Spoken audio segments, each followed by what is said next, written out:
эрхэм генерал.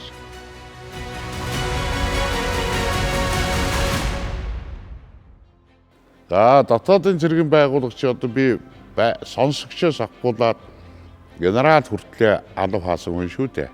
Өөр ямар ч газар алав хааж амьдрээгүй.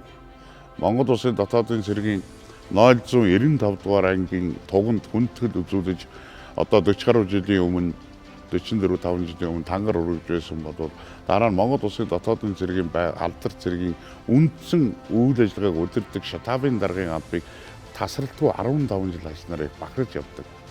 Энэ байгууллагын одоо үйл ажиллагааг удирдах ийм том хөв зохиол над оногцсороо өнөөдөр ч бахарж талархаж явдаг юм аа.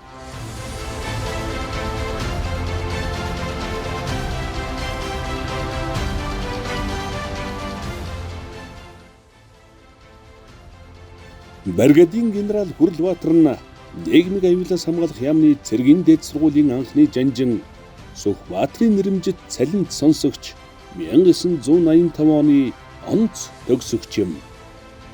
2010 онд Монгол улсын ерөнхийлөгчийн 248 дугаар зарилгаар дотоодын цэргийн штабын даргын албыг хашиж байхдаа цэргийн дээд цол бригадийн генерал цол хүртэж Монгол улсынхаа 155 дахь генерал цолтон болжээ. Миний үе Ховд аймагт төрж өсөж бодсон хүн байгаа. Миний өвгдөө заав ээж минь утгал Ховд аймгийн Эрдэнэ сум. Инхээр би Ховд аймгийн Эрдэнэ сумын уугуул хүн болж явд юм аа. Манай нутаг бол уул ус сургамд ногоо жигдэрсэн цамбарыг хайрхны хөлд оршдог ийм нутаг. Ховд аймгаас ойрхон нутаг байдаг. Аймгаас 60 км байдаг. Ховдын гол гэж одоо их алдарт гол тэр нутгаар дайрын өнгөрч урсдаг. Ийм сайхан нутаг юм аа. Миний аав ээж бол жирийн ажилчин хүмүүс байсан. Бид эцэгхээс 8 үлээ. Бүгдээрээ дээд улсрууд эзэмшиж инженер эдийн засагч хууц агуулга болон ажилтнууд бол өнөөдөр төр улсынхаа аюулгүй байдлыг хангах улсынхаа хөгжлөлтөд өөрсдөө хувь нэмрийг оруулан ажиллаж эхнээсээ зэрэг тэтгэвэр жилэндээ гараад ингээд том ах минь 70 гарсан с та. Ийм хүмүүс байд юм аа. Яагаад чи одоо энэ мэрэгжийг сонгох болчихоо ямар ч энэ сургуульд орох болчихоо гэдэг асуудлыг хүмүүс бас боддیں۔ Тэр үед миний ах бол түрүү ярьдаг хурандаа солтоо хэлийн засаг албан хаяж ах маань хилчин байлдагч байсан. Би бол 10 жилээ төгсөөд ээж маань намайг одоо энэ цэргийн сургуульд орохыг зөвлөж оруулж сургасан юм аа. Энэ бол одоо зөв хөв зохиол байсан юм байна гэж ингээд боддог. Тэрээр 1985 онд дотоодын цэргийн тэг 5 дугаар ангид салбарын захирагч штабын орлогчоор ажлын гараагаа эхэлж 1991-ээс 1999 онд дотоодын цэргийн хилтэс штабт офицер, ахлах офицер, 1999-өөс 2014 онд дотоодын цэргийн штабын дарга, 1999-өөс 2014 онд Улаанбаатар цагдаагийн хүрээний ерөнхий зохицуулагч, хүрээний орлогч даргын албыг хавсран хийсэн. Нэг өдөр нийгмийн сумаатах яамны сайдын туршлагаач намайг алдарт одон тэмдэг тусгай хороонд салбарын засгийн албанд шууд томилсон байсан. Залуухан офицер надад салбарын засгийн албыг хариуцж явна гэдэг бас тийм амаргүй бөгөөд хүндхэн алба байна уу гэж ингэ бодож байсан боловч шилдэг сайхан дарганаар тэр үед одоо ажиллаж байсан учраас ажлыг минь зөв зал чиглүүлж өгсөн байна гэж одоо өнөөгийн өндөрлөгөөс төсөөлж бодож явдیں۔ Намайг очиход ангийн загшаа хурандаа шагдар гэж настаа 60 нэлээд гарцсан ийм буурал байлаа. Ангийн улс төрийн орлогчоор дэд хурандаа цолтоо цэгмэд гэж хүн ажиллаж байлаа. Ангийн штабын дараагаар Гамболд гэж хошуу цолтоо Гамболд гэдэг хүн ажиллаж байсан. Артлалын дараагаар нь Төмөнгийн намдаг гэж их туршлагатай ийм хүмүүс ажиллаж байсан. Энэ хүмүүсийн бас хайр халамжаар тэдний өдөртмийн заавар зөвлөмжөөр бас Монгол улсын дотоодын цэргийн байгууллагын үндсэн нэг том ангид ажиллаж байгаа учраас үүрэг хариуцлага нэлээд сайн ухамсар тухайн үед ажиллаж байсан юм байна уу гэж боддог. Дарга нарын зөвлөм шийдлийг хүлээн авч тэрийг бас хэрэгжүүлэх анхааран ажиллаж байсан юм одоо 1987 онд тэр тухайн үед явагдсан нийгмийн сумлах яамны сайдын нэрмж шалгалтаар миний хариуцсан салбар ганцаараа дотоодын цэргийн анги салбаруудаас онц дүнтэй шалгагдаж бас тухайн үед нэлээд сайшаад ингэж хүрч ажиллаж байсан. Энэ нь бол миний цаашдаа дотоодын цэргийн чиглэлээр хөгжих замлыг минь их зааж өгсөн юм да гэж ингэж төсөөлж бодд юм аа. Тэгээд дараа нь манай ангийн загчаар намайг ажиллаж байхдаа Хурандаа Дамжин Доржийн Эрдэнэ Ашир гэдэг хүн ирж ажилласан. Энэ хүн урд нь Хилийн ба дотоодын цэргийг удирдах газрын сургалтын гэлцийн дарга Хилийн отрядын дарга ажилласан туршлагатай хүн байсан. Дотоодын цэргийн Шатав гэдэг байгууллага тухайн үед Хилц гэж байлаа. Жилийн дараа намайг Хилцийн ажилтнаар ажиллахыг одоо 1991 онд байгуулагдсны дараа Ган Томор гэдэг хошгож даргаар нь томилогдсон ажилтнаа надыг бас хүсэл тавьж ингэ хамтарч ажилласан. Би энэ хоёр даргаасаа цэргийн эрдмийг бас нэлээд сайн сурсан. Үндсэндээ энэ хоёр хүний академиг боловсролыг баг энэ хоёр хүн надад өгсөн юм а гэж ингэж одоо өндөрлөгөөс боддог соёл байд. Тэр хүмүүс бол тухайн үеэд Оросын холбоот улсад цэргийн академид өгсөн, цэргийн мэргэжлийн бас өндөр боловсролтой ийм хүмүүс байснараа бас би бахархаж ийм хүмүүстэй учир таарсандаа бахархаж байд юм а.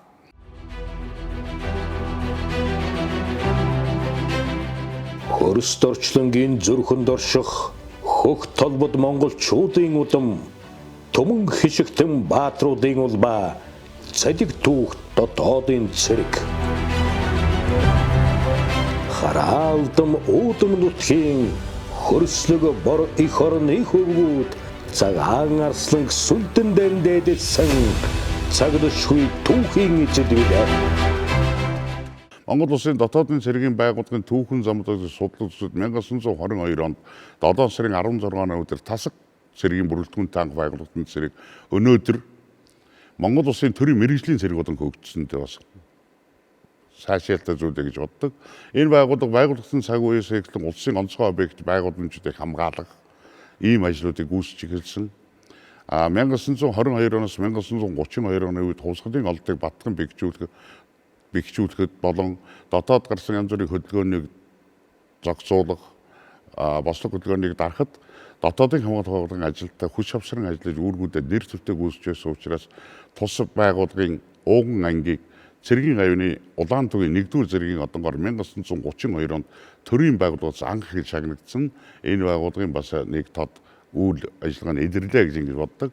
Ингээ 1932 оноос эхлэн улсын онцгой объектуудын хамгаалтыг үргэлжлүүлж гарч эхэлсэн. Энэ үед 1932 онд Монгол Ардын Хувьсгалт намын төв хорооны 6 дугаар тогтоолоор Монгол Ардын Хувьсгалт намын төв хороо ардын сайд нарын зөвлөлийн байрыг хамгаалтыг анх шилжүүлж эхэлсэн. Дотоодын цэргийн байгууллага.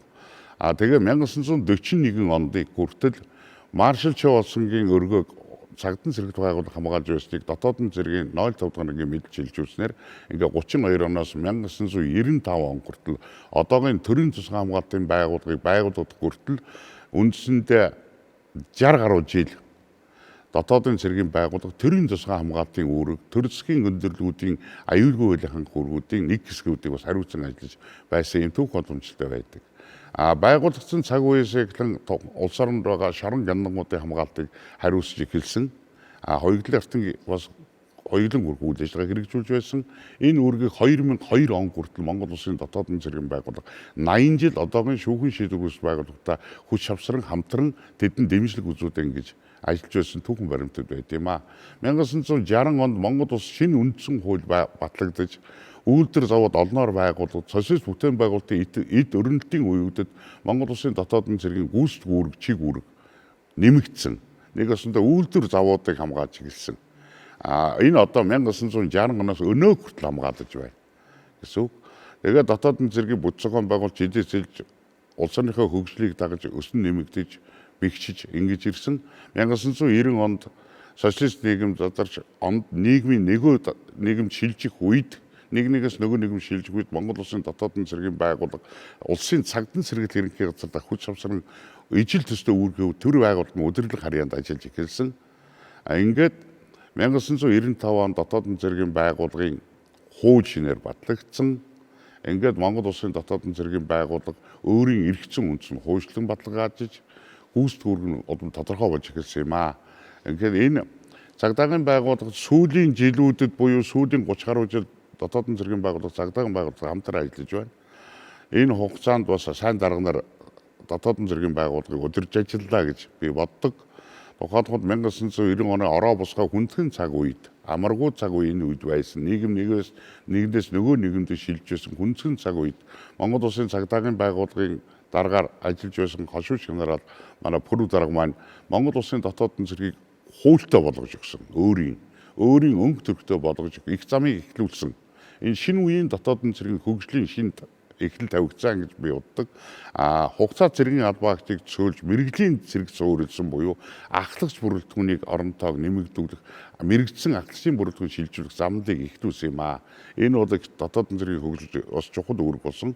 Нөгөө талаас улс оронд эрх зүйн шинжилгүүд явагдж байсан учраас дотоодын цэргийн үйл ажиллагаа эрх зүйг улам боловсронгуйд чиглэгдэн тухайн үед гарч байгаа хууль эрх зүйн актуудад тусгуулахад бид бас эд залуу хүн байсан тэр үүргийг бас дарга нарын удирдлагын дээр ажиллаж биелүүлэн ажиллаж байлаа.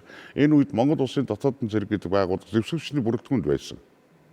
Тэгэхээр энэ цаг үе өөрчлөгдсөн учраас дотоодын цэргийн байгууллага зэвсэгчний бүрэлдэхүүнд байх хэсэг нь бас хуульчлах шаардлагатай болсон учраас өнөөдөр Монгол улсын дотоодын цэрэг зүгээр шууд 100 гаруй жилийн түүхэнд дардан замаар яваагүй шүү. Амьдралынхаа хугацаанд олон янзын амьдралыг үтсэн, туулсан замлуудыг туулсан 1954 оноос 59 оны хооронд дотоодын цэрэг гэдэг нэр томьёо Монголд бас байхгүй байсан. Цаг үе хойд өмнөд хэдийн цагийн байдал тайвширсан учраас нийгмээс дотоод явдлын яам, батлан хамгаалалтын яам хоёрыг нэгтгэж цэрэг нийгмийн хамгаалах яам байгуул түүнд жижигхэн батальон гэж яриад байдаг. Зэвсэгчний 5 дугаар батальон, ардын армийн 5 дугаар батальон гэдэг батальоныг одоогийн манай 05 дугаар ингээд нэрлэж ганцхан юм анги ажиллаж байсан байгаа. Ингээд тухайн үед засгийн шийдвэрч цэрэг нийгмийн хамгаалалтын яам татан богцолж нийгмийн хамгаалалтын яамны мэдлэл шилжин ажилласан. Энэ хугацаанд 1990 он хүртэл энэ алба үйл ажиллагааг явуулахдаа бас тухайн үед хэлийн ба дотоодын цэрэг удирдлагын ерөнхий газрын өдөртмийн удирдлаганд нийгмийн хамгаалалтын яамны өдөртмийн удирдлага ингэж ажиллаж байсан. Цаг үетэй холбогдуулан 1979 он засгийн газар шийдвэр гаргаж улсын цагдаа сэргийгч ерөнхий газрын тусгай хороог байгуулсан. Энэ одоо манай дотоодын цэрэг үндсэн нэг ангилдээ тухайн үед 230 дугаар ангилд нэрлэдэг байсан. Одоогийн 805 дугаар анги байгаа. Энэ ангиуд бол гудамж талбайд нийгмийн хөгжмийг цагдаа сэргийгч байгууллагын ажилдаа хамтран хэрэгжүүлэх ийм үүргийг хэрэгжүүлж ажиллаж байсан. Одон тэмдэг тусгай хороо гэж олон түмэнд нэрвэжсэн ангиуд зөвхөн объектын хамгаалтын албыг давхар гүйцэтгэж байсан.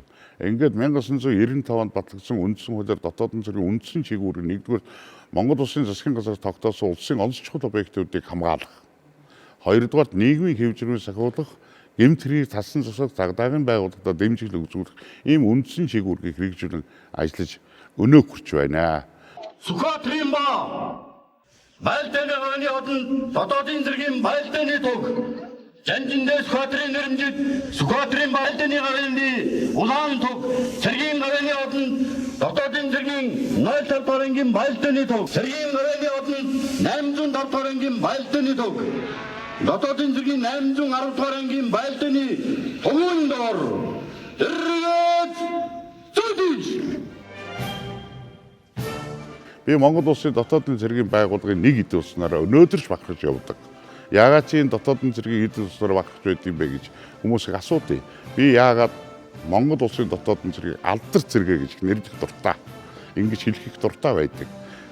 Яагаад энэ алдар цэрэг болсон юм бэ гэх юм бол Монгол улсын дотоодын цэргийн байгууллага 20 дугаар зуунд өсөн боожж, бүрэлдэн бий бодож, бэхжин хөгжиж Монгол улсын төр улсын аюулгүй байдлын хөлсөд өөрийн хүлээсэн үүргээ хангалттай сайн биелүүлж, үүний баталгаа илэрхийлэл болгож Монгол улсын дотоодын цэргийн ууган ангийн Аранцал удаан тугийг Монгол улсын төрийн ерөнхийлөгчийн зарилгаар 3 удаа, дотоодын цэргийн байгууллагын удаан тугийг 2 удаа одонгоор мялааж байсан Монгол улсын дотоодын цэргийн байгууллага, дотоодын цэргийн албан хаагчид хуулиар хүлээсэн үүргээ хангалтгүй биелүүл төр улсын өмнө хариуц галдсан зүйл байхгүйг нь тод илэрхийлэл учраас энэ байгууллагыг би алдар цэрэг гэж хэлэх дуртай байдаг.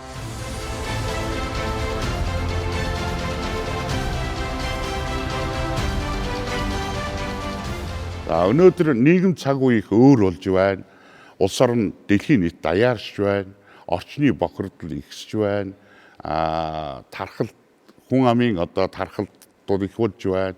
Бохирдол их болж байна. Халдвар хүчний тархалтууд их болж байна. Хар тамхи 8 кибер гэмт хэрэгүүд их өсөж байна. Гарч байгаа гэмт хэргийн өнгүүд их өөр болж байна. Энэ үед улс орныхаа аюулгүй байдлыг хангах, тогтвортой сайхан байлгах, хүн ардын амар тайван байлгахад үндэсний аюулгүй байдлыг хангах тусгай чиг үүрэгтэй байгууллагуудын хамтын ажиллагаа их чухал болсон байна. Үүний нэг нь бол Монгол улсын дотоодын цэргийн байгууллага үндэсний аюулгүйдэг тусгай чиглэлтэй төрийн цэргийн байгууллага өнөөдөр байдаг. Тэгэхээр энэ байгууллагын шин зорилтууд тодорхойлж байна. Үндэсний аюулгүйдлийг хангах тусгай чиглэлтэй байгууллагуудыг миний хувьд үндсэндээ бол Монгол улсын торгон золоосон байгууллагуудаа гэж боддیں۔ Энэ байгууллагуудын хамтын ажиллагаа үйл ажиллагааны жиг сайхан байж улс орон аюулгүй байж хүн ард минь амар тайван сайхан амьдрна гэж бодж үздэг. Тэгэхээр өнөөдөр дэлхийн нийтийн түвшинд аюулгүй байдлын асуудлыг 3 түвшинд яриад байна гэж ойлгож байгаа. Энийг судлаач ярьж байна. Нэгдүгээр дэлхийн хэмжээний аюулгүй байдлын тухай ярьж байна. Хоёрдугаар бүс нутгийн аюулгүй байдлын тухай ярьж байна. Гуравдугаар өөрийн орны аюулгүй байдлын тухай яригдж байгаа. Энэ цаг үед манай дотоодын цэргийн өмнө түгээр шалгуу үндэсний аюулгүйдлийг хангах тусгай чиглэлтэй байгууллагын шин эрхэм зорилтууд тулгарч байна гэж ингэж боддог. 2024 онд Монгол улсын дотоодын цэргийн байгууллагууд Монгол улсын ерөнхийлөг зөвшөөрлийн ерөнхий командад ажиллахдаа Монгол улсын аль зөнцөг болон бүрэн богино хугацаанд шуурхай чадвардаг баг бүрэлдэхүүн байх юм аа. Ийм чиглэлөө үйл ажиллагаа чиглүүлэн ажиллахыг үүрэг даалгавар болгосон. Өнөө цаг үед сөрөн төсөвлөх чадварыг сайжруулах шин цаг үеийн дотоодын цэрэг болон бусад цэргийн байгууллагууд тодорхойлж байна. Сөрөн төсвөрлөх чадварыг сайжруулж ажиллах.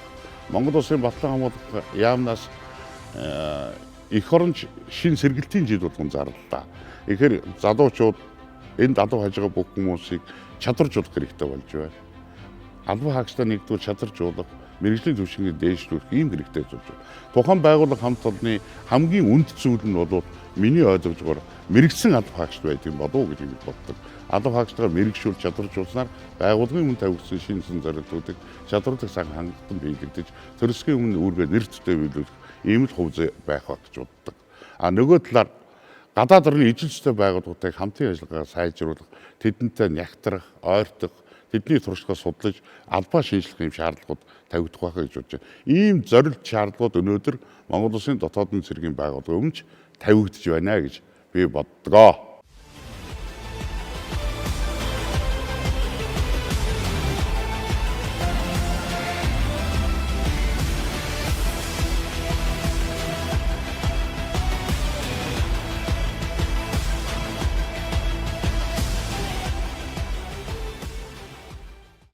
Монгол улс 1990-ад он гэхэд өөрийн үндэсний аюулгүй үзүүл баримтлаг байсан шүү дээ. 1992 онд Монгол төрийн цэргийн Монгол цэргийн номлол гэдэг бичвэрт гарсан. Үүн дотоодын цэргийн чиглэлээр бас тодорхой заалтуудыг тусгуулж өгсөн. Хоёрдугаарт нь төрийн цэргийн бодлогын үндэс бичвэрт 2000 оны ихээр бас гараад энд бас тодорхой үүргүүд биелүүлсэн. Тусгаж өгсөн. Өнөөдөр батлан хамт бодлогын үндэс баримтлагчдаар Монгол улсын дотоодын цэрэг, Монгол улсын төрөл мөрөг цэрэг, төрийн цэргийн байгууллагын тогтолцоонд багсан төрөл мөрөгийн цэрэг болон гэж хөгжиж өгснөөр энэ хэрэгцээ багтуудад тухайн үеийн цаг үетэй холбон тавьж байгаа зорилтуудтай холбон хэрэгжүүлж ингэж ажилласан.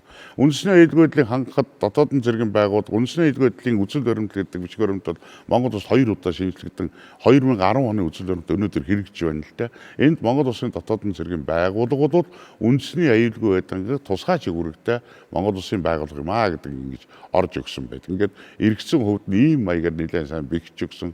Нөгөө талаар албан хаагчдаа хаана бэлтгэхгүй сурахгүй гэдэг асуудал өрнөж өнөөдөр ижилчтэй гадаад орнууд хүртэл албан хаагчид суралцж байна. Монгол улсын дотоод цэргийн их сурвалж дотоодын цэргийн анги гэж дотоодын цэргийн судлалын чиглэлээр бакалаврын мэргэжлэр албан хаагчдаа бэлтгэн гэж чадваржуулан ажиллаж байна. 2014 онд Монгол улсын их хурлаар дотоодын цэргийн тухай хуулийг хүчингүй болгож дотоодын цэргийн байгууллагын өдөртмийн гүйцэтгэх чиг үүргийг цагдаагийн байгууллагуудыг шилжүүлж дотоодын цэргийн анги байгууллагуудыг шатав анги байгууллагуудыг татан болгосон юм аа. Энэ бол тухайн үеийн төрөлсхийн нөхдүүдийн гаргасан шийдвэрийг л бид хэрэгжүүлэн ажиллаж байгууллагын татан буугдсан. Энэ бол бас тухайн үед буруу бодлого байсан юм аа гэдг нь бол амьдрал өөрөө тэрнийг нотлож 3 жилийн дараа Монгол улсын дотоодын цэргийн байгууллагын тухай хууль шинээр гаргаж дахин эмхлэн байгуулсан. Тэгэхээр түүхэн хөгжлийн он жилүүдэд тухайн хамт олон байгууллагын бүтээсэн их үйлсийг буудгах, татан буудгах амархан дахиад босгож ирээд байгуулад хэвийн байдал шилжчихвэл бас их цаг хугацаа шаардсан амаргүй ажил байдсан болов уу гэж миний хувьд бодд юм аа.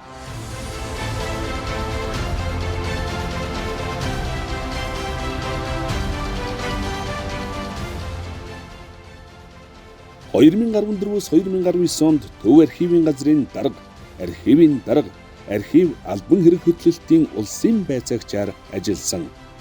2022 оноос дотоод хэргийн их сургуулийн эрдэм шинжилгээний хүрээлэнгийн гэмт явдал цагдаа дотоодын цэрэг судлалын төвд эрдэм шинжилгээний ахлах ажилтан багшаар ажиллаж байна. За би цэргийн хүн болсноор миний амьдралд бол одоо сайхан зүйлүүд голон тохиолдлоо шүү дээ. Би бас нэгдүгээр цэргийн сургуулиуд төгсөж шууд ахлах цол хүртчээрээ баярлаж байлаа.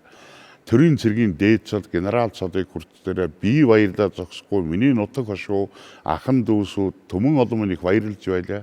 Манай нутагд бол одоо Ховдовгийн Эрдэнэ сумад би албан ёсоор 2 дахь генерал гэж явдیں۔ Манай аймаг сумын анхны генералууд нийгмийн сумын аймны ордог сайд Хэлимба дотоодын зэргийн удирдах ерөнхий газрын даргаар ажиллаж байсан хошууч генерал Ил Баябазар гэдэг хүн байсан. Энэ хүнээс сүүлд нь одоо би бас тэтгэвэр шилэн гарцсан байхад нь очиг зөвлөм чиглэл нутгийн ахаасаа зөвлөм чиглэл авдаг байлаа. Үндсэндээ миний дарга байсан би. Тэр бол 28 жилийн зайтай одоо намаа цэргийн сургуулийн 2 дугаар хүртэл сонсогч байх тэр хүн хошууч генерал цад хүрчихсэн. 28 жилийн хооронд тэр нутгаас ирсэн 2 генерал та зөвхөн энэ засимд нутаг хошууныхаа дагуу манай нутагт бол бас алдартан сууднууд олноор төрөн гарсан байдیں۔ Алдарт төрийн хошоо шангалд ардын жүгчин одоо Чулуунгаа манай нутгийн хүн. Дөрийн хатан хаан загдсан гэж ардын жүгчин гоо манай нутгийн хүн. Тэгэхээр энд бол одоо бас энэ нутгаас олон урлагийнхыг төрсөн байдаг нь бас энэ нутаг хошууны тэр нутгийн одоо уул хангаа тэр цастыг хайрхны ивэлг шиг тэр их мөрөн ховд голын мань усны хаялга давалгаануудаас холбоотой байд юм болов гэж би дотроо бэлэгшээж бодож явд юм л да. Энэ нутгаараа бахархаас өөр арга байхгүй. Миний хүүдд нэгдүгээр төрсөн нутгаараа их бахархах дуртай. Хамт хоёрдугаар төрүүлж өсгсөн аав ээжээрээ бахархаж баярлж явах ёстой. Гуравдугаар төрийн албанд сурган дадлгаж явсан багш дарга нараараа их баярлж явах ёстой.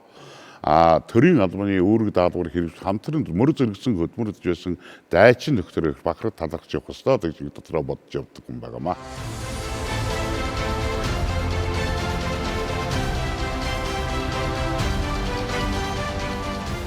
За Монгол улсад бол Чингис хааны үеэс эхлэн 10 төмтийн дарга, 100-ийн дарга, ноёдууд гэж ингэж 1000-ийн дарга нар ингэж цэргийн дарга нарыгаа бас ингэж дугаар нэрлэдэг байсан байгаа юм. Энэ байдлаас түүхчид судлан үзээд цэргийн дис гэдэг дараалал бол Чингис хааны үеэс Монголд эхэлж бий болж төлөвшсөн юм уу гэж ингэж судлаач гаргасан байгаа. Тэгэхээр Монгол улсад 1944 оны 4 сарын 28-нд цэргийн дээд шалтангуудаа генерал цэргийн дээд албан тушаалтнуудаа цэргийн генерал цодыг олох шийдвэр гаргасан байна. Энэ генерал цодыг өнөөдөр Монгол улсад хэрэгжилж ирсэнээс хойш 81 дахь жилтэйгээ учирч байна. 81 жилийн хойг тэмдэглэж байна. Энэ хугацаанд Монгол улсад 230 хүн энэ цэргийн дээд цодыг хүртсэн ийм судалгаа хийж үзэхэд ийм тоо гардыг. Энэ дотор өнөөдрийн байдлаар 129 нь амьд цэрүүн байна. Монгол улсад 1944-нд анх хошууч генерал дистрикт генерал гэдэг цодыг олгож эхэлсэн. 1970-ад 60 оноос айрмын генерал гэдэг цодыг олгож эхэлсэн. Хурандаа генерал цодыг 1970 оноос айрмын генерал гэдэг цодыг хэрэгжилж ингэж байж яваад 2006 онд дэлхийн нийтийн жишгт ойртуулж цодонд бас жоохон өөр шинжилүүд хийж бригадийн генерал, хошууч генерал, дистрикт генерал генерал гэсэн цодыг 4 зэрэглэлөөр шилжүүлсэн. Өнөөдрийн байдлаар Монгол улсад байгаа 129 генералуудын үндсэндээ 60 орчим хувь нь чөлөөнд болон тэтгэврт байна. Үлдсэн хүмүүс нь бол албан ажиллагаа хийж байна. Үндсэндээ нэг 40 хэдэн хувь нь тоон судалгаа гаргахад ийм тоо гарч идэв байлаа. Энэ хүмүүсийн дотор бол одоо Монгол улсаа эх орноо төлөөлөн дэлхийн улс орнд дипломат албанд шилжсэн ажилласан 45 хүн байд юм байна. Түүний 14 нь онц өгөөд бүрэн ихэд элчин сайдаар албаа ажилласан юм байна. Үлдсэн хүмүүс нь элчин зөвлөх, элчин сайдын нарийн бичгийн дарга, ерөнхий консул зэрэг албыг хасж байсан байна. За Монгол улсын хурандаа генерал Ис Аравдан гэдэг хүн бол үндсэндээ Монгол улсад 4 улсад төлөөлөн ажилласан. Элчин сайдын албыг хассан байд юм байлаа. Хуранд айрмын генерал Батын Доржгоо 4 улсад ажилласан ийм том баримтууд гарчдсан юм байлаа. Нийт генерал цолтонгууд дотор өнөөдөр улсын баатар, хөдөлмөрийн баатар, гавьяа цолтой 26 хүн байдаг. Байна. Шинжлэх ухааны болон боловсролын докторийн зэрэг хамгаалсан 47 хүн байна. Түүний 6 нь юу 9 нь бол шинэ ухааны докторууд байд юм байлаа. Инхээр ийм генерал Цолтон гэдэг хүн бодвол өөрийнхөө бүрэлдэхүүнийг мандаалан удирж ажиллахаас гадна энэ нэр хүндийг бүрдсэн хүмүүсүүд энэ хүндийг сэвтэйг авч явахад их хичээж ажилладаг зүйлтэй гэж ингэж боддог. Зарим нэгэн хүмүүс бол одоо таньдаг хүмүүс нь генералыг дууддаг, таньдаг хүмүүс нь та генерал хүн байсан мó гэж ярьдаг шүү дээ. Тэгэхээр энэ чиглэлийг биднээс одоо хаана бодож сайхан авч яваа ингэж бодож байна. Ингээд Монгол улсад генерал цол бий болсон 81 жилийн генерал цолын 81 жилийн ог тохиолдуулан Монгол улсын нийт генералууд бидний гэр бүл, үр хүүхдүүд болон Монгол улсын дотоодын цэргийн ариун жагсаалд надтай хамт чиглэлэн жагсаж байсан үе үеийн дайчин нөхдүүд, одоо Ахмад дайчтай, одоо алууж байгаа нийт бүрэлдэхүүнтэй бас баярын мэндийг хүргэж сайн сайхныг өрөөж байна. Тэрбээр Монгол улсынхаа тусгаар тогтнол үндэсний аюулгүй байдлыг сахин хамгаалах үйл хэрэг хөгжил дэвшлийн төлөө 40 гаруй жилийн хөдөлмөр зүтгэлээ зориулж яваа эрхэм юм.